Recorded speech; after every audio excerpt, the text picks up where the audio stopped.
I would love to hear your perspective, especially since you're taking something as, when you think about it, engineering and some of the things I saw and read in Bioneers, and how you're talking about, yes, we need science and we need these things, but not at the expense of, but in integration with the wisdoms and the traditions. And that, I think, is strength in itself. So can you talk a bit about that? Well, sure, Amber. I mean, I've learned so much by being mentored by amazing Native elders. And one of the first things that comes to mind in relation to heart leadership is that Ilarion Merkuliev, who's a beautiful elder Native leader from the Unangan Islands, which are also known as the Aleutian Islands. And he says, the biggest distance, and many Native leaders say this, the biggest distance that humanity has to overcome is the distance between head and heart. And really, we humans are designed to lead from our hearts and not from our heads. And what a massive body of work that is, to shift from leading from the head to the heart. And what a tremendous culture change it will precipitate. One of the examples that I love to cite, and I talk about this in the book, was that in 1992, we had a panel of Native leaders talking about the 500-year anniversary of Columbus, quote, discovering this land. And I heard a man from Acoma Pueblo, which is a pueblo in New Mexico that experienced some of the most violent harms from colonization. And this man, who was a governor of that pueblo, said, 500 years ago, you came and we welcomed you with open arms. If you came again today, we would do the same. And Amber, I just felt my heart break open.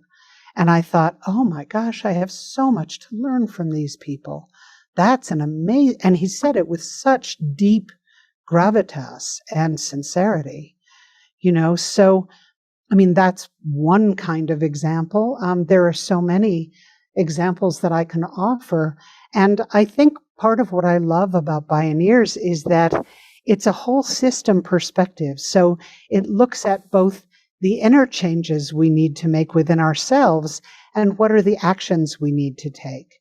And so when you look at the value of Native wisdom to our entire human species on this planet at this time, what I would suggest is that, from my perspective, we are at a crisis point. It's not nearly a crisis point. We're past many benchmarks of climate change, and there are changes that we can't turn back.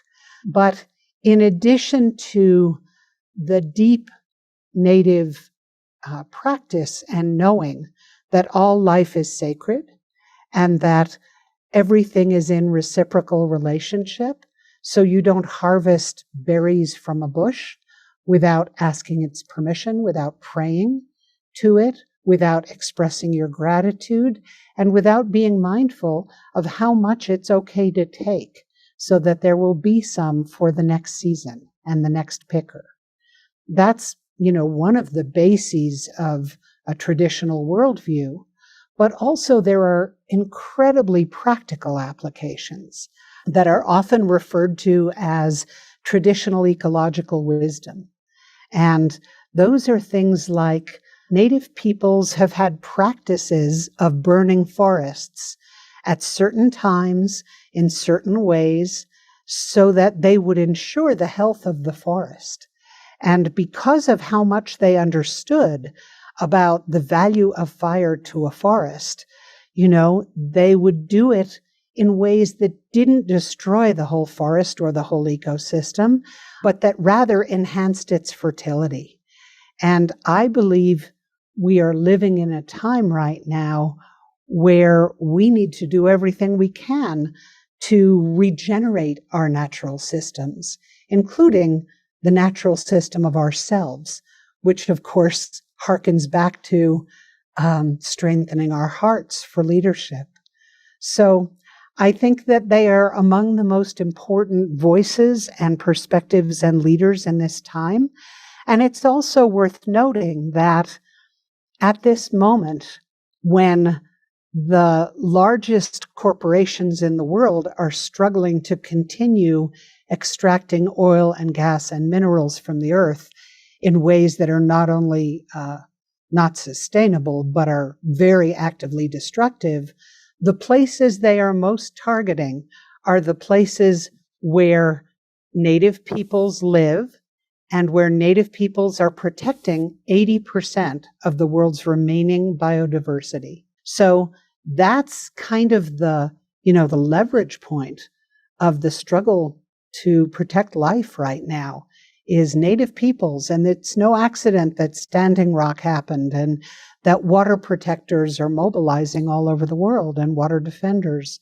And because they see all life as sacred, as we all must, because it's our lives ultimately and those of our children that we're really seeking to protect and defend, as well as the children of all species.